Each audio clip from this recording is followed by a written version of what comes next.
नमस्कार साथियों, जैसा कि आप इस वीडियो में देख सकते हैं कि इंटरनल प्लास्टर का काम जो है वो साइट पर चला है। अंदर की दीवारों में जो है प्लास्टर किया जा रहा है। तो आज इस वीडियो में मैं आपको इंटरनल प्लास्टर आप अंदर की दीवारों में किस तरह से प्लास्टर करेंगे, किस तरह की रेशियो होगी, सीमेंट सैंड की क्या मात्रा होगी, उसके बारे में डिटेल में आपको इस वीडियो में जानकारी दूंगा। बीम से जुड़ी हुई जानकारी आपको दूंगा। सीलिंग में प्लास्टर किस तरह से करना है, बीम्स में कैसे करना है और दीवारों में जो है इंटरनल वॉल में आपको किस तरह से प्लास्टर करना है।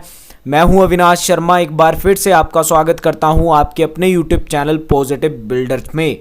अगर आप भी अपने घर को मजबूत व सुरक्षित बनाना चाहते हैं तो आप इस वीडियो को अंत तक ज़रूर देखें। साथियों, जब भी आप जो है वो अपना घर बनाते हैं, किसी भी बिल्डिंग की कोई भी कंस्ट्रक्शन का काम लेते हैं, तो आपको जो है इंटरनल प्लास्टर करते समय सबसे पहले ध्यान देना है कि जो आपका इंटरनल प्लास्टर होगा उसमें जो सीमेंट और सैंड की रेशियो है, सीमेंट और रेत की जो रेशियो है वो 1:5 रखनी है। और बाहर की दीवारों में मैंने पहले भी आपको बताया कि 1:4 सीमेंट और रेत की रेशियो होनी चाहिए। सीलिंग में अगर आप प्लास्टर करना चाहते हैं तो 1:3 की रेशियो होनी चाहिए और बीम में भी आपकी 1:3 की रेशियो होनी चाहिए। ऐसा इसीलिए क्योंकि जो अंदर की दीवारें होती हैं उसमें वेदर एजेंसी से किसी भी तरह का कोई भी इफ़ेक्ट जो है वो नहीं पड़ते, और बाहरी दीवारें जो होती हैं उसमें जो है वो वेदर एजेंसी के कारण आपको जो है वो वेदर के कारण बहुत सारे इफ़ेक्ट जो है वो बाहरी दीवारों पर पड़ते हैं। तो इन्हीं बातों को ध्यान में रखते हुए इंडियन स्टैंडर्ड कोड के अनुसार जो है वो हमें बाहरी दीवारों पर 1:4 का रेशियो रखना है और आपको इंटरनल वॉल में 1:5 का रेशियो रखना है, जिसमें 1 बैग सीमेंट का होगा और 5 बैग जो है वो रेत के होंगे। इसी के साथ आप देख सकते हैं कि मोटार जो है वो यहाँ मैशन के द्वारा मिक्स किया जा रहा है। जैसे ही आप अपने मोटार में पानी ऐड कर देते हैं, सीमेंट में जैसे ही पानी ऐड हो जाता है तो आपको उस मोटार का 30 मिनट से पहले जो है वो इस्तेमाल कर लेना है, क्योंकि इनिशियल सेटिंग टाइम जो है वो सीमेंट का 30 मिनट होता है। 30 मिनट के बाद जो है मोटार या फिर कंक्रीट जो है वो जमना स्टार्ट हो जाती है और फाइनल सेटिंग टाइम जो है वो सीमेंट का 600 मिनट होता है, 10 घंटा होता है। और 10 घंटे के बाद जो है वो आप उस कंक्रीट की शेप को या फिर मोटार की शेप को चेंज नहीं कर सकते। मोटार या फिर कंक्रीट जो है वो 10 घंटे के बाद पूरी तरह से जम जाती है, उसकी सतह जो है वो चलने लायक हो जाती है। तो साथियों, आपको ध्यान रखना है कि जब भी आप जो है वो इंटरनल वॉल पे प्लास्टर करें 1:5 जो है वो रेशियो रखें।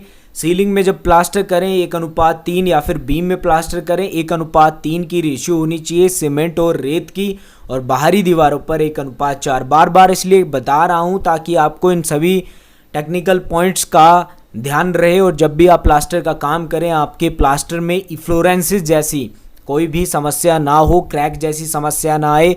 आपके प्लास्टर में कुछ समय के बाद आपने देखा है अगर हम जो है वो इम्प्योरिटीज़ हैं हमारे मटेरियल में, जैसे कि आप जो है वो पानी, कोई गंदा पानी इस्तेमाल कर रहे हैं जिसमें बहुत सारी इम्प्योरिटीज़ हैं, या फिर आपका जो मटेरियल है रेत है उसमें किसी भी प्रकार की इम्प्योरिटीज़ हैं, तो इन फ्यूचर आपके प्लास्टर में इफ्लोरेंसेस जैसी समस्या आ जाती है। अब ये इफ्लोरेंसेस जैसी समस्या क्या होती है, देखिए जब भी आप जो है वो प्लास्टर करते हैं उस समय तो नहीं, लेकिन कुछ समय के बाद जो है वो आपकी प्लास्टर की सतह पर वाइट चादर, एक सफ़ेद चादर जो है वो आपको दिखती है।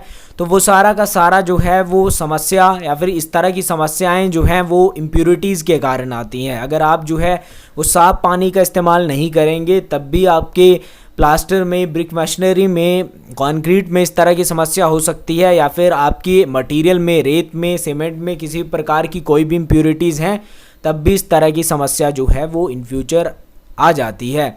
तो आप जो है वो हमेशा मोटार में, कंक्रीट में ड्रिंकिंग वाटर का इस्तेमाल करें। जब आप जो है वो तराई करें प्लास्टर की तब भी आपको ड्रिंकिंग वाटर का ही इस्तेमाल जो है वो करना है।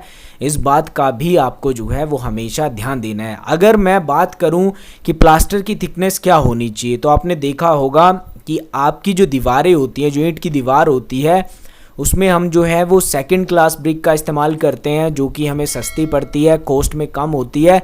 तो एक साइड जो है वो हम साहुल करते हैं दीवार को बिल्कुल सीधा जो है वो रखते हैं या फिर सीधा उसकी चुनाई करते हैं।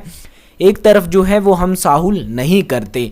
जिस तरफ हम साहुल करते हैं वो दीवार का सरफेस जो है वो बिल्कुल सीधा होता है, तो उस तरफ जो है वो हमें प्लास्टर की थिकनेस जो है वो 12 mm रखनी है। इससे कम जो है वो हम नहीं रख सकते। As per Indian standard code के अनुसार ये जानकारी जो है वो मैं आपको इस वीडियो के माध्यम से दे रहा हूँ। और जिस तरफ हम जो है वो साहुल नहीं करते, जिस दीवार में हम एक तरफ साउल नहीं करेंगे, उस तरफ जो है वो ईंटों का सरफेस जो है वो थोड़ा सा प्लेन या फिर उसका सरफेस जो है वो समतल नहीं होता, तो उस साइड जो है वो हम 15 mm का प्लास्टर करेंगे। इस बात का आपको ध्यान रखना है। तो जिस तरफ आपकी दीवारों का सरफेस जो है वो बिल्कुल समतल है, सीधा है, उस तरफ आप 12 mm का प्लास्टर करेंगे, और जिस तरफ सीधा नहीं है तो उस तरफ जो है वो आप 15 mm का प्लास्टर करेंगे। और आपका सीलिंग में जो प्लास्टर रहता है उसकी जो थिकनेस रहती है वो भी आपकी 12 mm रहती है, क्योंकि हम जब शटरिंग करते हैं उसमें अगर हमने अच्छी क्वालिटी की मटेरियल का इस्तेमाल किया है शटरिंग के, तो आपको जो है वो ज़्यादा मोटाई वाला प्लास्टर करने की आवश्यकता नहीं होगी। आप 12 mm का ही प्लास्टर करें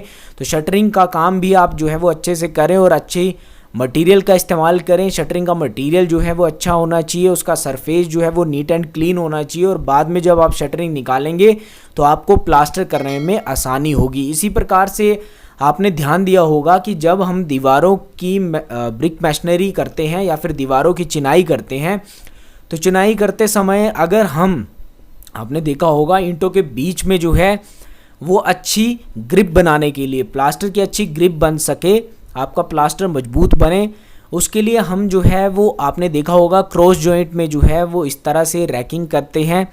इस तरह से जो है वो हम ग्रूव्स वहाँ पर डाल देते हैं।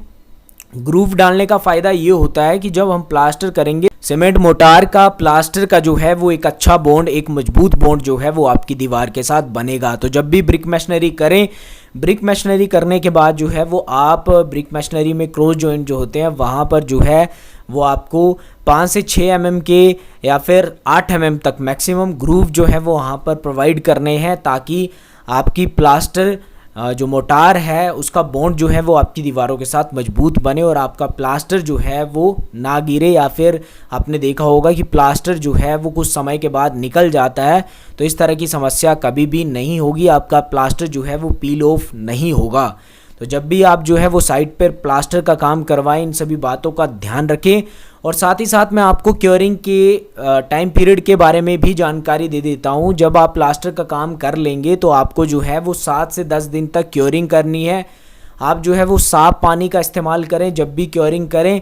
तराई का समय जो है मैंने आपको बता दिया 7 से 10 दिन होता है। अगर आप जो है वो बिल्डिंग की कंस्ट्रक्शन या फिर प्लास्टर का काम जो है वो गर्मियों में कर रहे हैं, तो आपको जो है वो 10 दिन तक क्योरिंग करनी है, और सर्दियों में आप जो है वो मिनिमम 7 दिन तक क्योरिंग कर सकते हैं। तो 7 से 10 दिन आप ज़रूर प्लास्टर की क्योरिंग करें।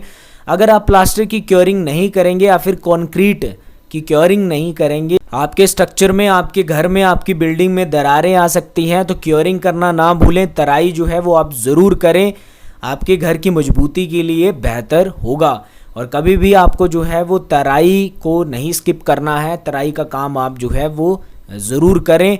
और प्लास्टर को जो है वो एक दिन में 2 से 3 बार तराई करें, उसकी क्योरिंग करें, ताकि प्लास्टर में नमी बनी रहे और आपका घर जो है वो मजबूत बने। तो इन सभी पॉइंट्स का आप ध्यान रखेंगे जब भी आप प्लास्टर का काम करेंगे। कभी भी आपके घर में फ्लोरेंसिस जैसी समस्या नहीं आएगी, क्रैक जैसी समस्या नहीं आएगी, आपके प्लास्टर पील ऑफ होकर नीचे नहीं गिरेगा, और साथ ही साथ आपके घर की स्ट्रेंथ बढ़ जाएगी। और बहुत सारे लोग एक और गलती करते हैं कि अपने घर के बैक साइड या फिर जो फ्रंट में आपकी घर की साइड है वहाँ पर ही प्लास्टर करते हैं, और कुछ पैसे बचाने के लिए बैक साइड जो है, घर के बैक साइड जो दीवारें हैं उनमें प्लास्टर नहीं करते। बहुत बड़ी गलती करते हैं। आपको जो है देखिए, प्लास्टर जो है एक तो आपके घर को सुंदर बनाता है, उसी के साथ जो है वो वेदर इफेक्ट से आपके घर को सुरक्षित रखता है, और आपके घर की मजबूती जो है या फिर लाइफ स्पैन जो है वो बढ़ जाता है आपकी बिल्डिंग का।